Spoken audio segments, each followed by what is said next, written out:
Tim Cahill, it's an absolute pleasure to have you with us on the Jussur Institute, let's say, session.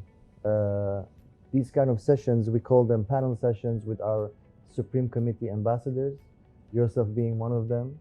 And I just want to reiterate the fact that I'm so lucky to be next to you, to learn from you. And if you don't mind, we do have a few questions to just focus on your career, your experience as a professional, legendary football player, and of course, what messages you have to our students at Jussur Institute. I'm Vasco, the Capability Building Senior Manager at Jussur. And what we do at Jussur, we provide different sorts of trainings and all sorts of educational programs to personnel, from students all the way to mid-level career levels and executives, in all manners of coaching and mentoring. I'd like to jump to my first question, if you don't mind. Your journey. Tell us about your early beginnings. What really drove you to football, and what was it like to grow up in that environment? Firstly, thank you. Privileged to be a part of this. I think it's great that I can share my story and also knowledge. But my journey was very simple to start with. I think very young and brought into a world with, my dad is English, from England. He come over from a boat to Australia, but on the way to Australia, he stopped off in Samoa, which is in the islands, and he met my mum. To cut a long story short, they run off to Australia together. They had 4 children and started with very humble beginnings. And I think growing up very early on, I knew as a youngster that my parents worked very hard. They did everything they could to provide. And I was someone that was brought up in a very cultural family with religion, which was from Samoa, a big part of our culture and tradition. My dad was heavily involved in football. My mum's side was rugby. And I think for me, I learned the basics, and the basics was family, which is really important to me. Having strong foundations to what I believe in and being able to pursue my dreams. We rented all our lives, and I started off to be a young footballer that was, pretty good in my younger years, but went through a lot of barriers of being told I'll never make it, being told you'll never be good enough, and also financial barriers. For me to go to England, my parents had to get a loan.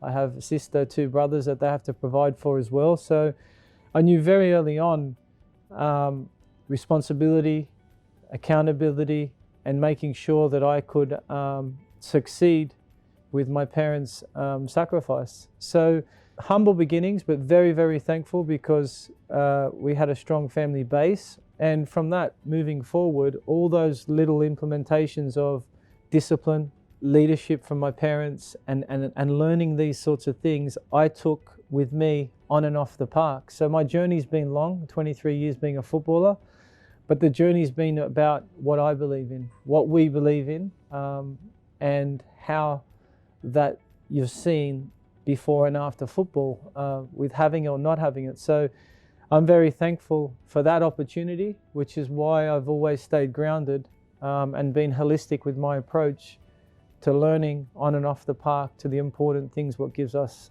this amazing life and a structure that supports me and my family now. Thank you for sharing the answer very sincerely. You mentioned hurdles. Was it kind of a hurdle between, let's say, the rugby side of the world and the football? Was it a split decision, or how was that? No, I think my brothers, my cousins, they're all very big, genetically Samoans, and from that side of the world, they're, built like machines. I've got my dad's traits, which I wasn't as, genetically built. And I tried it for a little bit, but technically I was more on the football side. A lot of my cousins played in the highest levels internationally, also domestically in England and in Australia, New Zealand for rugby teams. But we have a very athletic background. And for me, it was in the garden, I was always the one getting hurt, and so I stuck to the game that I was really good at. So yeah, I prefer scoring goals than scoring tries. To continue in that sense, many fluctuations, as you have mentioned. These fluctuations can be successes, can be failures, specifically in the game. Tell us, I mean, did you learn how to deal with these setbacks, losing games, important games, some letdowns that you had, some disappointments? What kind of lessons can you recall and share with us? My biggest lessons is failure. I think failure has been the biggest moments in my life that I've got the most growth from, because I feel that you need to feel the pain, you need to hurt, you need to lose, and you also need to understand how you lose. You can win, and you can win by doing a test, and you can win by doing so many amazing things. But if you don't know how you won, if you don't know the algorithm, or if you don't understand the reasons why you're successful, then this is short term. Losing the cup final twice in England, FA Cup, was really sad. It was really, really sad. But at the same time, I looked back at it and looked at what I learned, and looking where I started my journey and where I was standing then, and looking at the positives to not just why I lost, but also what did I gain? Because sometimes when you lose, you actually win. And I have that strong mindset that injuries, when I broke both my 2 fifth metatarsals, and I've got 2 pins in both my right and left foot, I used that time to work on my upper body. I used the time to work on my mind. I used the time. Yeah, so you have to really look at the positives. Where are you in your career? If you get injured, can you improve these elements at where you're weaker at? Can you find a solution to find a positive? And with that, can you spend more time with your family?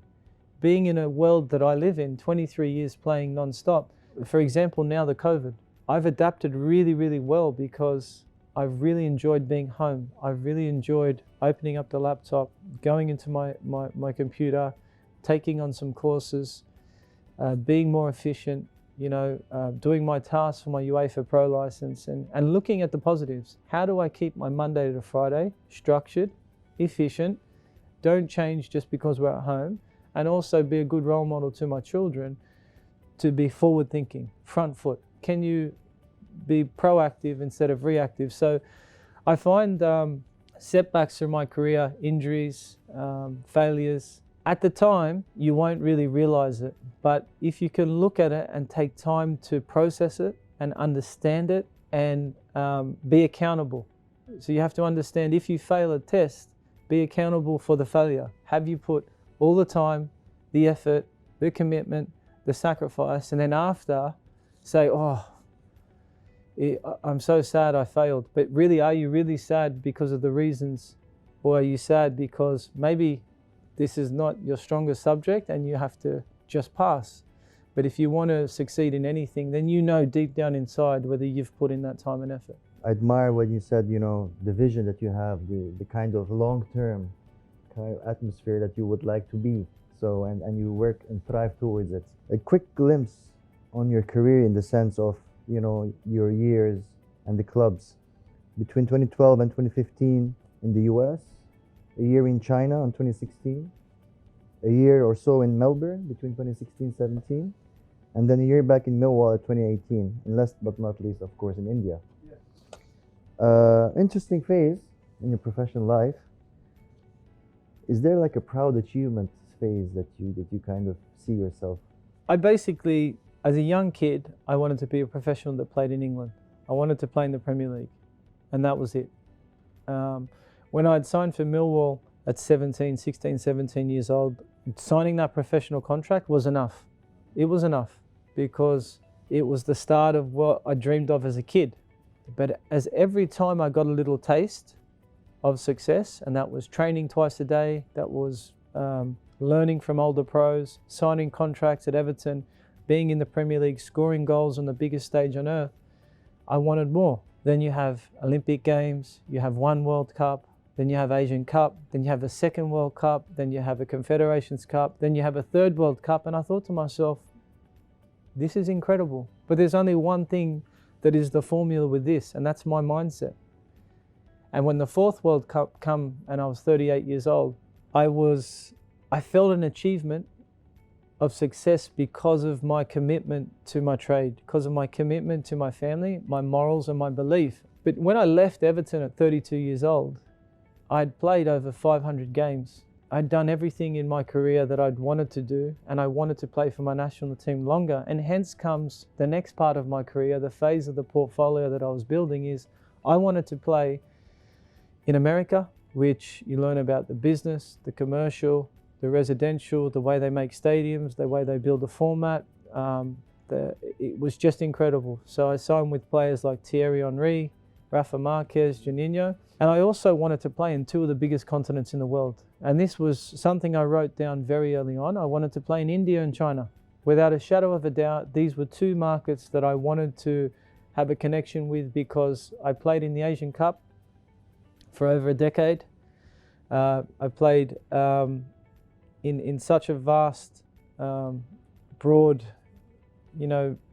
area with football. When I signed in Shanghai for Shanghai Shenhua, we'd just won the Asian Cup, and this was one of the biggest trophies. And Qatar have just won the Asian Cup. And I looked at the market, I looked at my profile, I looked at what I could do, and it was amazing because I launched my clothing brand there. I learned more about business. We formed ties from Australia to China on different projects off the park. And I felt that after football had finished, which where I'm sitting now, that those relationships would have a long after effect.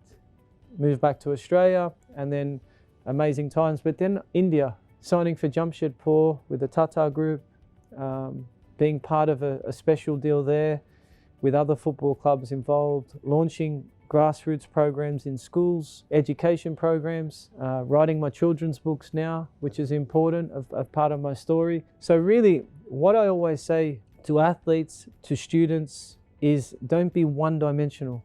Don't just focus on what you think you're good at. Also look at the weaknesses and look at the world in a bigger picture of how you can implement your skills.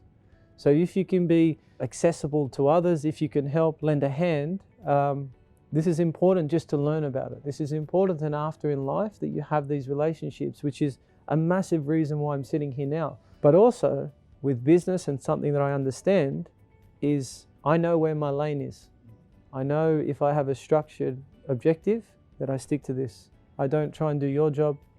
I don't try and do his job. I can assist if asked a question, but I'm very, very focused in being efficient, the objectives, what we need to achieve, and the best way to achieve that. You mentioned education. You mentioned the children's books. Can you just kind of elaborate? Were there some skills you had to, like soft skills, you had to also go through posts, and then how did that kind of funnel into your passion to education as well? Yeah, of course. I left school at 16. So really, to leave at such a young age, not be fully qualified and just play football till I was 39 was a big challenge for me. But at the same time, I have life skills. I have understandings of being in different countries and understanding culture, understanding inclusiveness, understanding respect, all these things that are important when you go to a new country, because by that way, working with kids and with people is I understand their emotions, their attitudes, the way to greet someone, the way to be, to just have that whole persona, which then opens up a softness within them to then be able to have the communication. So when I was writing my autobiography, I started writing that in America and then China. I spent time to really think about my career and how it could be a lesson for people that read it. But then once I'd made the book and realized that kids couldn't read the book under the age of 14 because of, it's difficult to read the pages, it's a thicker book, a lot of the stories also have different meanings and there's a lot of deep thoughts. I thought to myself, hang on a minute, how do I make a book for kids in layman's terms? 7 to 12 years old, how do I use my experiences? I have 4 children, 3 boys and a girl, and I wrote my books with my kids as characters. I wrote Tiny Timmy. I'm up to 13 books, 400,000 copies sold internationally and in 7 different countries.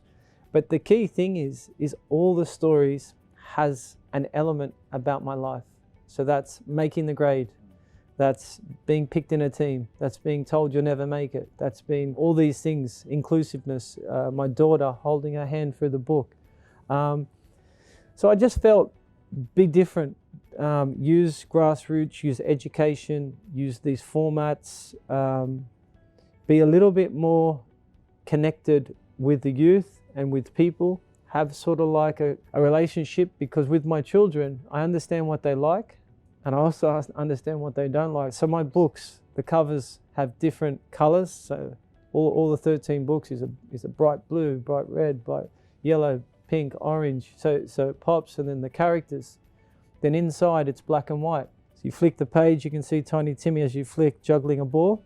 And then also you can color in the pages. So what I want is the touch and feel element, the connection, the characters, and also the story. And then from that, it's something that I'm going to build a bigger portfolio and hopefully, really push these programs. So, my football has really helped me with those soft skills that you're talking about, because I listened. I didn't only think about the academic side, I think more with my coaching and think more with where I'm going in the next part of my career about people, how they relate to me, how they take in information, whether they trust me when I talk to them, and whether they understand. We might learn now by talking and reading things, but people might need to watch vision. They might need the analysis of different ways to understand it. So I really think learning in this day and age is about really opening up the options for our students and giving them the freedom to ask the questions and to have a voice. Very well said. A few quick questions, if you don't mind. Just you can answer by yes or no, or you don't. If you don't want to, also your biggest regret, if any. Wow, biggest regret? Nothing really, nothing, because it was fun. I'm here and I'm healthy and I loved it. It's great. If you weren't a footballer, what would you have been? I really liked drama. I liked acting. Oh. So in school, I loved doing monologues. I loved the theater. So yeah, I like that side. Favorite actor? Denzel Washington. Really? That's good. Favorite football player? Marco van Basten. Nice. Favorite food? Steak. Yeah. I'm a meat eater, yeah. That's good. That's good to hear. We're going to move on to another sort of questions about your life after football. Yep. Your website says Cahill's business career is diverse across a range of industries. Could you tell us a bit more? Yeah, definitely. I think during my career, I've partnered a lot of brands and commercial brands. And when you sign a contract with brands, you sign a deal where they have you as a commodity in the factor that you do appearances, you're the face of that brand, you get paid a fee, and you're part of that family for however many years that they choose to have you. I learned that with some of my partners, that when I grew a closer relationship with them, that I could control the narrative. So Weet-Bix, I've been with them for over a decade, and we talk about kids and we talk about how it's important to eat breakfast, it's important to stay healthy. We have triathlon, we do advertisements, so all my TV adverts are around a story of me, the kid, being told he'll never make it, coming through all the barriers and really trying to portray that dream. So learning from all these partners that I had in my strong portfolio, the second part was, how do I go away from that and start now being involved in the company? How do I then gain global shares? How do I become a member of the shareholder and then look to grow the company with my experiences in India, China, England, 4 World Cups, etc., etc. A lot of the brands that I work with is I need to wear it, I need to use it, I need to like it, and I need it to work. And I need, when I do it, that it works as someone that uses it. For example, small little projects like dynamic tape. This is like a tape that you use for injuries to help with mobility and also for protection, that some of the biggest players in the world wear it. But then unbeknown that I'm a part shareholder globally of this company. And these are small elements with the men's grooming company, the same, Vitamin, an Australian, all natural company that I work with, the same thing. You know, I want to be known as a shareholder. I don't want to be known as an ambassador. I want to be known as strategy, structure, how we go into the market. And even now, you know, we're talking now about e-scooters, e-bikes, a portfolio for this now that I'm looking into. So really for me, the business side and the commercial side is really, really important. And with my market of relationships and being intertwined into more important stuff, you know, after football, the first thing I did was go back to school. You know, when I retired, and I went and did the Harvard course, the BEMS course, Business, Entertainment, Media of Sport in Boston. And that's an interview that I took with Anita Belace on the phone to be accepted. And I was lucky because I was among an amazing privileged group of high net worth celebrities and athletes and executives, NBA Kevin Love and Ciara the singer and executives from Snapchat and all these, you know, ESPN and Disney. And it was so beneficial because... Was it different? I mean, in the sense of your expectation?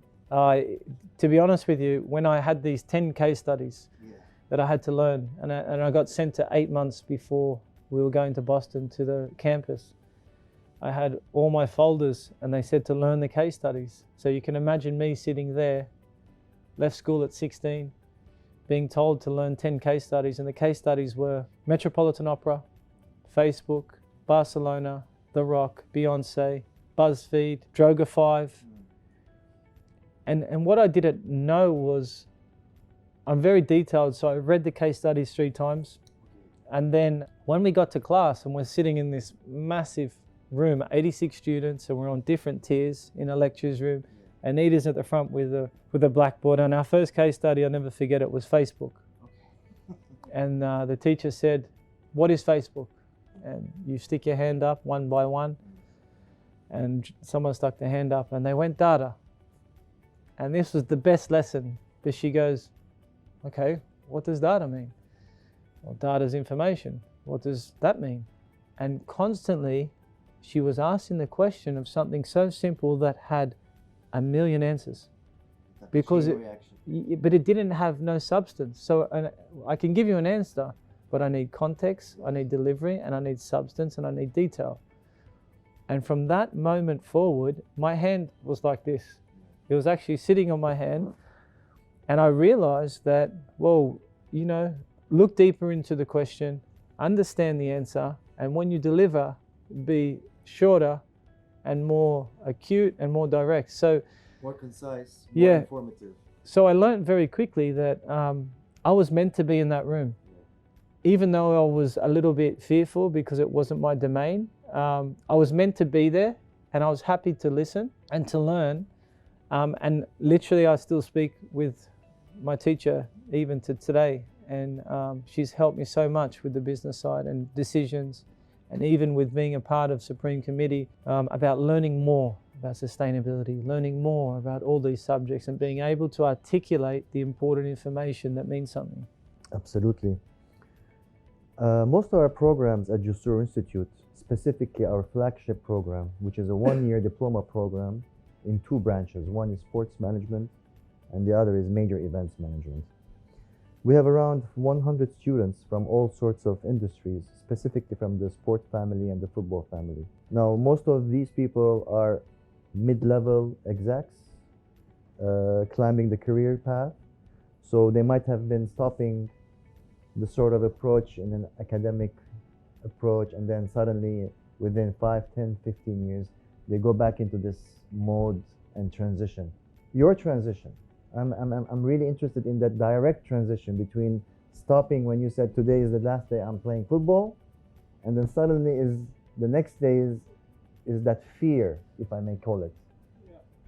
Was that fear a drive to push you?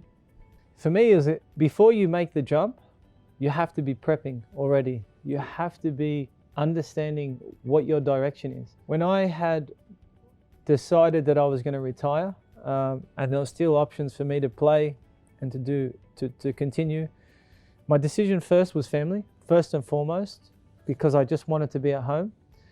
The second part was I was ready mentally. Mentally, I'd done everything. You know, my cup was overflowing of internationally, domestically, I was satisfied. And at the same time with that is I'd already made the call to go and do that course with Harvard. I'd already made it the year before. So I was finding the time when I had retired. I'd already started to plan to do my C and B license for my coaching badges. I'd already planned not to take a job anywhere. I'd already planned to start getting rid of the commercial side, where there's a lot of commitments, and free up my schedule. So basically, there was a little bit of fear, but not really. There was an excitement because I'd set my career up that on and off the path, I was comfortable because of 20 odd years of working, and I could take a little bit of a rest. But I think I take risks, but I take calculated risks. Yeah. I'm very measured and I'm very detailed with my preparation.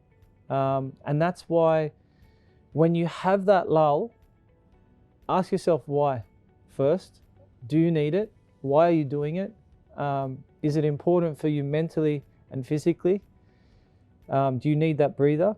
But for me, I needed the time with my family. So now I'm sitting here 2 years retired. 2 years retired. I promised my wife and kids 2 Christmases, Easters, those times of the year. I can't do any TV for the Premier League or anything like that. We go away together, we enjoy that time. But then during the year, I'm working in the computers. Right now in 2 years, completed my CB, my A license, and now 4 months off my UEFA Pro, which gives me all my badges. Doing other courses, doing a lot with the Supreme Committee and the World Cup, signing a lot of international deals with business companies and ventures, and being proactive. So for me, 2021 is time for me to really work. 2021 is time for me to take a high executive role on the pitch or in the boardroom, and be able to then take the second phase of my working career after a 2-year sort of retirement to the next level. So I'm actually really, really excited by the next steps. So many achievements and yet to come.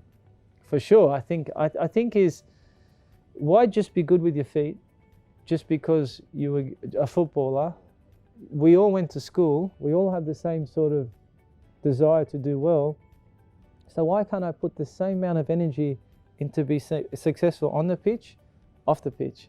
So I have a strong and high motivation and mindset that if I get an objective, that I try and achieve it the best that I can, because I have the skills. And if the motivation is good and the mindset is good, then let's enjoy the day, let's complete our tasks, and let's have, a good time doing it. A focus on 2020, on the COVID, on the pandemic, on how it's changed lives, and of course, the outcome of it. Is there any kind of stage you felt that maybe what's happening now? For sure, COVID's been devastating to the world. Let's look at it realistically. Right now, it's affected everything and anything. And the world's dealing with it, everyone's understanding it, but there's also a lot of repercussions after that people are dealing with, whether that's mentally, whether that's all these sorts of elements that people don't think about or people don't see. That's the stuff for me that's important. Firstly is the health, the safety, to make sure everyone's okay. And then if I look at it on a different side, is what have I learned from it? What have we learned from it? How have we adapted? Can we adapt? Can we be multi-skilled in the factor to how we work? Are we going back to work more efficiently? Do we need all these office spaces? Does everyone need to have this much overlays into how you set up a company? Is it more technology now? Is it more efficient? Can you save, more money? And do you need a big amount of staff that, can people do 3 jobs instead of 10 people? So really the way that I look at it is adapting and making sure that we take care of each other. But for me personally, I've used the time to to really accelerate the things that I've needed to, the time to spend with my family, my kids, my wife, and the time to learn. Because I think with where the economy's at, where the world's at politically, is harmony is a really important word with relationships. And can people come together? Can people help each other? Can there be more love in the world? Do we understand that maybe this is the reset button that's been pressed not only as us as individuals, but the world in general? Have we taken a look at our country and said, wow, we need to take care more of our land, more of the things that we own, more of what's important, more of just us? I try to press the reset button on my small family and my parents, make sure they're safe and healthy, make sure everything around them's protected. And then I press the reset button on how I think to how I deliver my business, you know, more efficiently and to be more. Two keywords you mentioned, technology and acceleration. Has it done its right, technology? Do you think it has maybe surpassed our expectations, how we've accelerated it? The problem you have to be careful what you wish for. Technology is really important, innovation, but it's how you use it. Yeah. So accelerating it, this is up to you or the individual, no problems. Accelerate as much as you can, but the way you use it, the way you implement it, is it needed for the right reasons? If it's, you know, to make something better that helps everyone for the right reasons, then I'm all for it. But I like technology, I like innovation, I like the way, you know, people work out the way things work, and to take things I love growth, the word growth, because this is what I learned at Harvard, you know, from being here to here, there is no middle section, you know, for success. And I always want to be here in everything that I do. And I know the detail of how hard it is to get to there, but you have to take risks and you have to be ready to do certain things. So I think technology depends on the individual and how they see it in their own heads, and making sure they see it that protects others. A follow-up question on tech and how its effect is on media. You're a public figure in media, and how has this awareness of how media has changed now, in the sense you don't always need to be in front of, you know, big TV screens anymore? I mean, the gadget in your hand is enough now. I think there's so many pluses, and there's obviously, you know, the adverse effects, but it's give everyone a voice. It's give everyone a platform that they can create their own narrative, which is good and also a negative. And I mean that in the most respectful way, because it's something that for me is fine to a certain age. I think you have to understand children, understand the mind, the way they think, having children, the way that they function, that it shouldn't be accessible 14 and upwards, purely because of it's not really even controlled where, you know, people can stop, you know, the interactions and all this sort of stuff. So for me, being a father, I'm not the biggest fan of my kids, regardless whether they're 17, 15, 13 and 8, of having social media. A lot. I understand that it's part of our world, but I also understand that the way we use it, the way we govern it, the way we monitor it is important. And the other side of it as well is people can work from home. There's a monetization. You know, you have a whole new different era of data, analytics, all these sort of things that's worth money. This sort of, you know, is technology. This is what everyone wants. They want to know what your favorite color is, you know, what you like, and then make sure they can send you loads of information and emails so you can buy it. So I just think, I think it's good. I think for me as an athlete, I use it. I use it for, you know, the social media side of what we do, how we tell stories, business, commercial, but I don't really read it, you know, because it's an opinion, it's a global opinion, and everyone's entitled to that. And I feel that I've learned as I've matured that it's part of what we do. So you have to, you know, respectfully embrace it. Your network of professional players, how much of a effect Has it, propelling the career after and your business opportunities? Has it really helped in that sort of manner? I think, yeah, of course it's helped. But it's one thing having a network and having professional players and companies and businesses around you that look at you and say, oh, you're a good footballer. Because you have that brand, we'll take it and I'll give it to my friends. But I don't think really deep down it works that way. Because for me, I feel that you have to know everything about it. You need to be able to talk about it.